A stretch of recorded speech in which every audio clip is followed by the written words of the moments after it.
안녕하십니까. 서울에서 활동하고 있는 변호사 송준호입니다.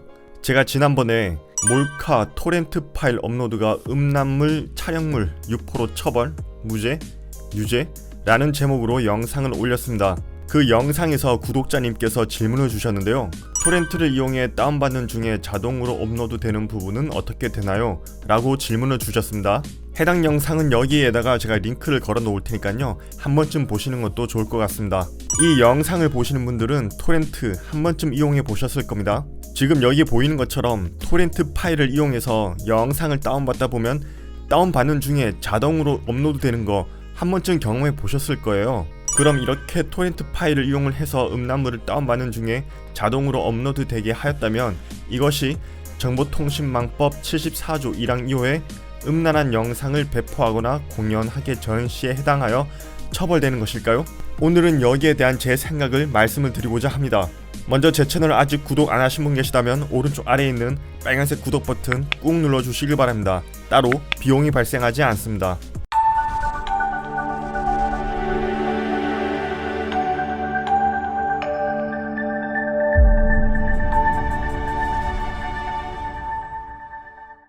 오늘 영상에 대한 결론을 먼저 말씀드리면요, 일반 사용자가 토렌트 파일을 이용해서 음란물을 다운받다가 그 중간에 자동적으로 업로드하게 하였다 하더라도 정보통신망법 74조 위반에 해당하지 않는다 라는 것입니다.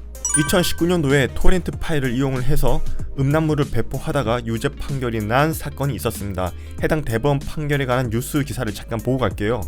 인터넷에 음란물 토렌트 파일 올리면 정보통신망법 유죄. 노씨는 2017년 11월부터 2018년 9월까지 미국에 서버를 두고 자신이 운영하는 인터넷 사이트의 일본 AV 등 5개 게시판에 남녀간의 성행위와 자유행위 등 음란물 영상 8,402개를 토렌트 파일의 형태로 게시하여 이 사이트를 방문하는 불특정 다수의 사람들이 무료로 다운받아갈 수 있도록 한 혐의로 기소됐다.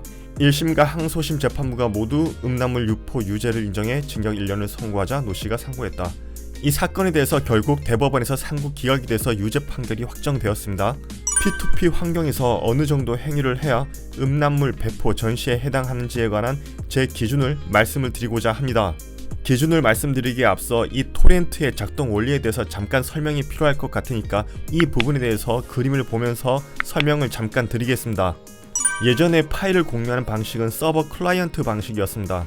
서버 클라이언트 방식은 중앙에 서버가 있고 클라이언트는 이 서버에 접속을 해서 정보를 얻고 글을 남기는 방식이었습니다. 대표적인 것이 게시판이죠. 요즘 파일 공유 방식은 서버 클라이언트 방식이 아니라 P2P 방식이 대세입니다. 대표적인 서비스로 바로 이 사건에서 문제가 되는 토렌트가 있죠. 따로 서버를 두지 않고 각자가 갖고 있는 동영상에 토렌트 파일을 생성한 다음 인터넷 게시판에 올리면 많은 사용자들이 이 토렌트 파일을 다운하게 되죠. 토렌트 파일을 실행하게 되면 다운받는 사람과 공유하는 사람 사이에 1대1 연결이 이루어지게 됩니다. 이렇게 다운받은 파일은 또 다른 사람과 1대1로 공유하게 됩니다. 여기서 잘 보시면 P2P 방식에서 물리적인 서버는 존재하지 않지만 동영상을 제공한다는 측면에서 본다면 서버가 존재합니다. 처음부터 특정 동영상이 모든 사용자가 갖고 있는 것이 아니라 누군가가 퍼뜨려서 많은 사람들이 갖게 되는 구조입니다. 서버를 제공한다는 의미에서 본다면 P2P 환경에서도 분명히 서버는 존재하게 됩니다. 그럼 구체적으로 언제 정보통신망법 74조 1항 2호에서 말하는 음란물의 전시 배포에 해당할까요?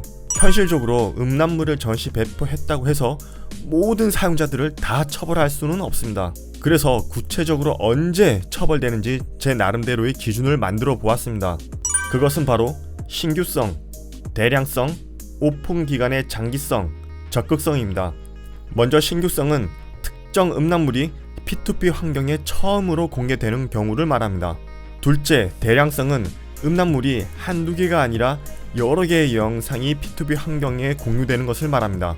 셋째, 장기성은 이 음란물이 짧게 공유되는 것이 아니라 오랜 기간 공유되는 것을 말합니다. 넷째, 적극성. 토렌트 파일을 단순히 다운받는 데 그치지 않고 적극적으로 자신의 동영상 파일에 토렌트 파일을 만들어서 배포하는 경우를 말합니다. 이 네 가지 요건을 모두 갖춰야만 처벌되는 것은 아닙니다. 상황에 따라서 몇 가지 조합으로도 처벌될 수가 있습니다. 아까 말씀드렸던 대법원 판례 그 사례를 제가 만든 기준에 한번 녹여서 말씀을 드릴게요. 노 씨는 2017년 11월부터 2018년 9월까지 오픈 기간의 장기성이 인정이 되죠. 미국에 서버를 두고 자신이 운영하는 인터넷 사이트에 일본 AV 등 5개 게시판의 남녀간의 성교행위와 자유행위 등 음란물 영상 8,402개를 대량성이 인정되죠. 영상이 한두 개가 아니잖아요. 토렌트 파일의 형태로 게시하여 자신의 음란물 영상을 적극적으로 토렌트 파일로 만들었습니다. 적극성이 인정이 되는 것이죠. 이 사이트를 방문하는 불특정 다수의 사람들이 무료로 다운받아갈 수 있도록 한 혐의로 기소됐다. 노 씨는 광고 수익을 얻기 위해 토렌트 사이트를 개설해 운영한 것으로 조사됐다. 확실히 적극성이 인정이 되죠. 제가 만든 기준에서 대량성, 오픈 기간의 장기성, 적극성이 인정돼서 유죄로 처벌되었습니다. 처음 질문으로 돌아와서 일반 사용자가 토렌트에서 음란물을 다운받다가 자동적으로 업로드한 것이 74조에 위반되는지 한번 보겠습니다. 바로 제가 만든 기준에 한번 대입을 해볼게요. 첫째, 일반 사용자 같은 경우에는 이미 P2P 환경에서 널리 퍼뜨려진 음란물을 다운받는 경우가 대부분이기 때문에 신규성이 없습니다. 둘째, 보고 싶은 영상 몇 개만 다운받는 것이 일반적이라서 대량성이 없습니다. 셋째, 다운받게 되면 보통 다운 완료 후 삭제하는 것이 보통이기 때문에 오픈 기간에 장기성이 없습니다. 토렌트 파일을 직접 생성한 것도 아니고 다운받을 때 자동적으로 업로드되는 부분은 프로그램 자체 특성에 기인한 것이기 때문에 역시 적극성도 인정되기 어렵습니다. 따라서 4가지 요건 중 어느 하나 요건에도 충족하지 못했기 때문에 정보통신망법 74조 위반이 될 수가 없습니다.